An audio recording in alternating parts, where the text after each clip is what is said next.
Welcome, my romance friends, to Confessions of a Closet Romantic, your little shame-free romantic recess where we gush together over the best romantic TV shows, rom-coms, movies, and books on a different theme each episode. This is Poppy, and in this episode, let's celebrate year-round holiday magic. If you're a long-time listener, you know that I grew up in a Catholic family, and there was no greater time for Catholic ritual and high church than the Christmas holidays. Imagine a darkened church filled with candlelight, casting shadows over the Gothic architecture, the smell of incense, and the sound of beautiful chanting and ancient carols. Vestments sewn with gold thread and gold-plated candelabra and chalices. It's solemn but also joyful. My late Jewish friend Amelia loved to come to midnight mass on Christmas Eve with me just to experience the drama of it all. So it's no surprise that I love a deep, spiritual, philosophical Christmas movie like The Bishop's Wife. It mostly takes place at a rectory, or in this case, a bishop's house, with a glorious wide entry hall and wood paneling everywhere. This film opened in 1947, not long after the war, and it was remade decades later as The Preacher's Wife with Whitney Houston, but I much prefer the classic version because it features Cary Grant as an angel. Cary Grant as an angel, romance friends.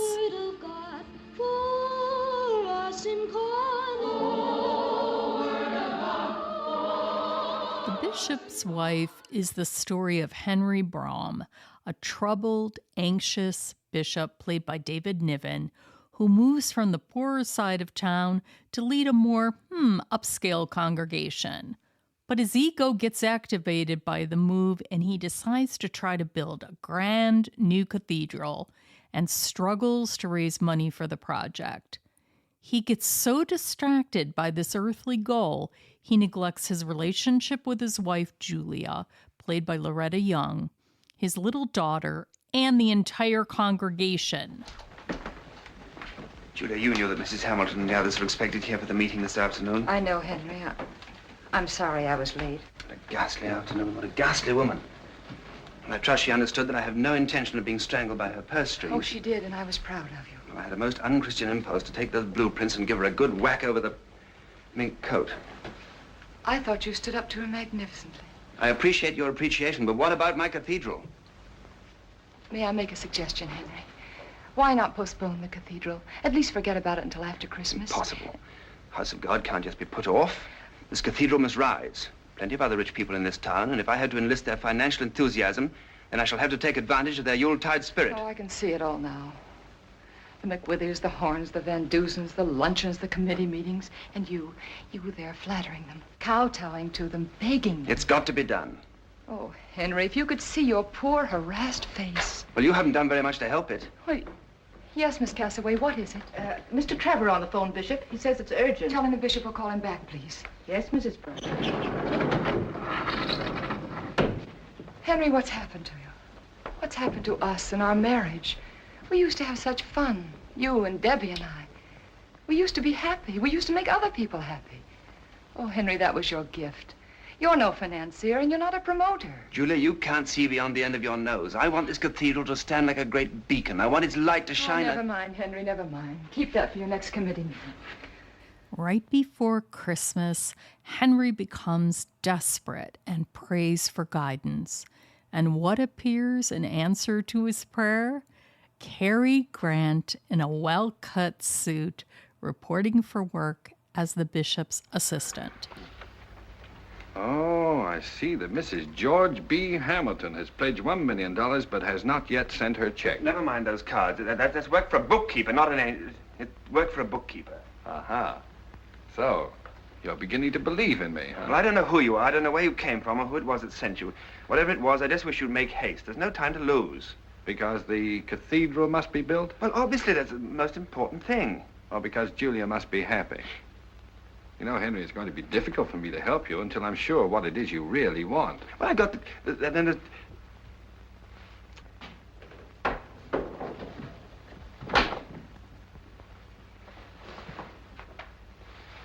Would you mind telling me what you intend to do now?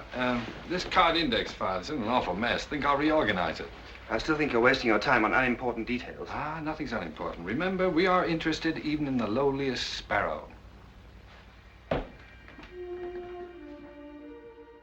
Cary Grant announces himself as Dudley, the angel, but he's most interested in helping kind, long-suffering Julia because he recognizes that she's a linchpin in her family and the community. If her marriage to Henry is strong, then the congregation will be taken care of. Dudley listens to her and cares about what she wants. Wow, he is an angel.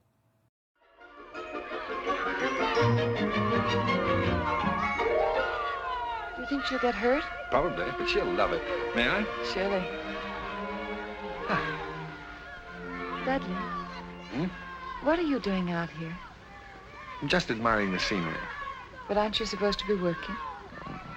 I always take a walk before lunch. A good idea, relaxing, you know.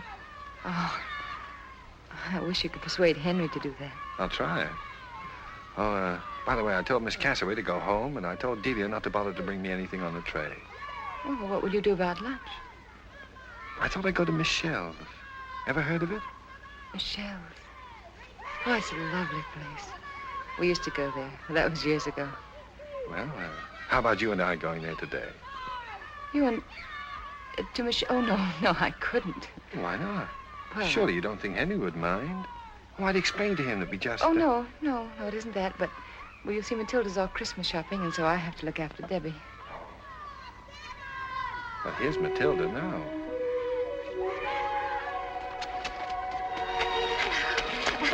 If you wish... Oh, hello. Hello. If you wish, I'll take Debbie home, Mrs. Braun. But, Matilda, you're shopping it. Oh, I finished it. I finished it so quick, it was just like a miracle. When Henry abandons plans for a long overdue date with Julia, Dudley steps in and takes her to her favorite restaurant, one that Henry used to take her to when he was paying attention to her. Uh-oh. I know so little about myself. Now look at your hand. Oh, can you do that, too? It's not too difficult. I suppose you can read the future. Within limits. He's holding your hand. Well, what do you see? Well, I never noticed. Your eyes are green. Oh, I see a great deal of happiness. I see a woman who's adored. I see a rich, full life. Do you see Henry's new cathedral? No, that's not very clear. There's kind of a fuzziness about that. Oh. And Debbie? No need to worry about her. Just thinking. The world changes, but two things remain constant. What? Youth and beauty. Now, they're really one and the same thing. Yes. The trouble is people grow old. Not everybody. The only people who grow old were born old to begin with. You were born young. You'll remain that way. Oh, I wish I could believe you. You may. You haven't looked at my hand once. I never know what to think of you, Dudley. I never know whether you're joking or serious. I'm at my most serious when I'm joking. I mean, Cary Grant is the angel here, so he's all unflappable ease, elegance, and charm as he does his good deeds. He has all the time in the world. He's not in a hurry because he understands what's important and focuses on that relentlessly. Everyone falls in love with him because he makes everyone feel supported and good. Well, except the bishop. Dudley, this has been the most wonderful evening I've had in years. This has been the most wonderful evening I've had in centuries. I hope I haven't left the key. Oh, here it is. Open. Thank you, Well, hello, Queenie. Hello, Queenie. How are you? Can I help you? Yes, please. All right. Oh, you got my shoe. Hello, Henry. Well, Henry, what happened to you? I thought you were going to meet us at St. Timothy's. What happened to you? It's very late. Can I take that? Thank you. You'll never guess. We went skating. Come. There you are. Well, see you in a minute, All Henry. right. Skating? Yes. And Dudley's the most marvelous skater. Oh, he even made me imagine that I was good. Oh, Henry, you should have heard those boys sing at St. Timothy's. It was absolutely heavenly. I'm sure of that. Did you have a successful meeting with Mrs. Hamilton? Oh, yes, did you? Satisfactory? Good. Oh, dear, I want to see Debbie before she goes to sleep. Oh, you haven't said a word about it. About what? My hat. My new hat. Oh, what do you think? Charming. Thank you. I'll be right down. There's one thing I know about this. Julia is absolutely blameless. Of course she is. You deliberately stopped me from joining you. Julia had a very good time. Well, I didn't. Well, if you'd sent me to represent you with Mrs. Hamilton, I would have gone. You didn't, so I represented you with your wife. Is that part of the normal duties of an...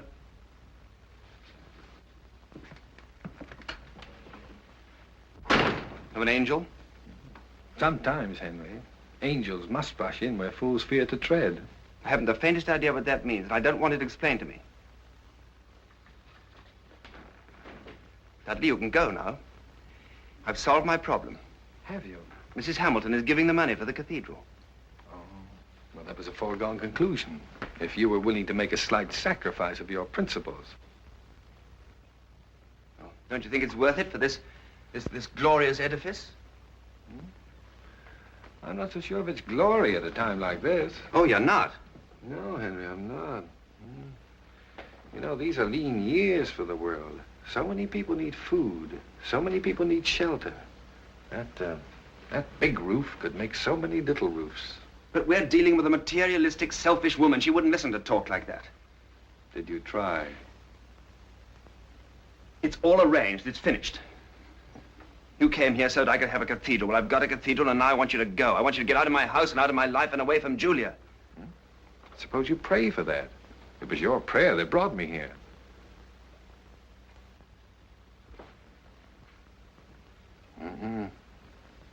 Henry, that was no prayer. It was right from my heart. I want you to go. Julia doesn't. Julia. Get out. Get out. Julia's just about ready to come down the stairs. Now, don't let her see you like that. Try to calm yourself, Henry. Henry starts to come out of his egotistical shell and gets a brainwave, and he visits his old friend, the professor, who lives on the wrong side of town, to get a little wake-up call.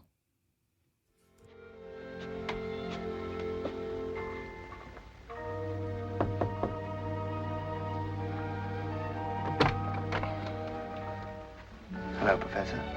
Henry. Come in, my dear fellow. Come in. Sit down, Henry. Let me take your coat. No, thanks. Oh, no, not there. Here. This is the only reliable chair. Well, this is a surprise and an honor. We must have a glass of sherry. No, thanks. Ah, but I insist. I want to show you something. You see this bottle? You note that it is full? Now watch. This is something that even you can't explain with all your vast ecclesiastical knowledge. You will observe that it's still full. Now, how do you account for that? And what's more, the sherry itself. It stimulates, it warms, it inspires, but no matter how much you drink, it never inebriates. I think I can account for it. Dudley's been here. Yes. And that bottle isn't all. He told me some things about history that opened my eyes. And today, I went up to the university library and I looked into some ancient texts which no living scholar has been able to decipher. And suddenly, I found that I could understand them. And look, this is what I've done thanks to Dudley. My history, I'm actually writing it. Let's face it, Henry, this Dudley is no mortal man like the rest of us. Is he? How did you know? Well, I can't tell. Who is he? What is he? He says he's an angel. An angel? That's funny. Nothing stopped me from saying it that time. From heaven? That I'm not sure about. An angel. Too bad. He's such a nice fellow. I suppose I should have known it. Nothing less than an angel could have put me to work. I'm glad he'd done some good for somebody. He brought nothing but disaster for me. That's absurd. He and Julia were in here the other day, and she seemed happier than she's been in years. In fact, quite like her old, delightful self. She's a different person when she's with him. He's made her despise me. Are you sure he has done that? You think it's all my own fault? I didn't say that, Henry. This whole thing is a mystery beyond my powers of comprehension. Oh, I suppose I am to blame for everything. I asked for this in more ways than one. I suppose that Dudley came to me just to confirm that I'd already lost the love of Julia and Debbie. I've got a confession to make to you, my old friend. You sent me a coin. That was very generous of you. I was mean enough only to see its commercial value. Now it's gone. I don't know what's happened to it. Well, I do. Here it is. Oh, here it is. Where did you find it? Oh, don't tell me. Yes. And what's more, he told me what it is. A museum piece worth a fortune. No, I insist you keep it. Well, give it to Julia as my Christmas present. Who knows? It might bring luck to you both. You know, Henry, it seems strange. I mean, you being a bishop and I a broken-down old scholar. But I feel terribly sorry for you. I wish there was something I could do to help. Well, thank you, but there's nothing to be done. But there must be. You and Julia love each other. You always have. That's only partially true. I love Julia. Well, then why don't you fight for her? Fight? How can I fight against... But you have a tremendous advantage over him. Advantage? Over an angel? That's precisely it. He's an angel. Julia is a creature of earth. She's a woman, Henry. And you are a man. Each character in this story learns, with Dudley's help, of course, that the power to create satisfying lives and relationships is within themselves and through generous connection with others. Except Julia, she always knew that, and Dudley tells her so in a most emotional scene when he asks her to keep him by her side in the earthly realm. Forget Henry, Julia. Go with the angel Cary Grant. Yes, it's a spiritual test, but Cary Grant is begging for love from a mere mortal. The Bishop's Wife was written by the Pulitzer Prize-winning playwright Robert E. Sherwood. He also won an Oscar for one of my other favorite movies of all time, The Best Years of Our Lives. His script is often poetic, deep, and revealing, but also funny and charming, thanks to the direction and the performances. Every person who comes into contact with Dudley the Angel in this story has their life changed, and then, in turn, changes the life of somebody else in the community. Cary Grant as Dudley reminds us that angelic forces are everywhere. They come when they are called in faith and leave as soon as we are back on our feet with no memory that they were ever there. That's the magic. It's a story of faith in the power of God, the universe, intention, a higher power, or whatever you might call it, and that faith producing exactly the kind of help you need, not necessarily the kind you want, which is the ultimate gift. It's a message full of kindness and hope, warmth, romance, and joy, and it's what I wish for each one of you.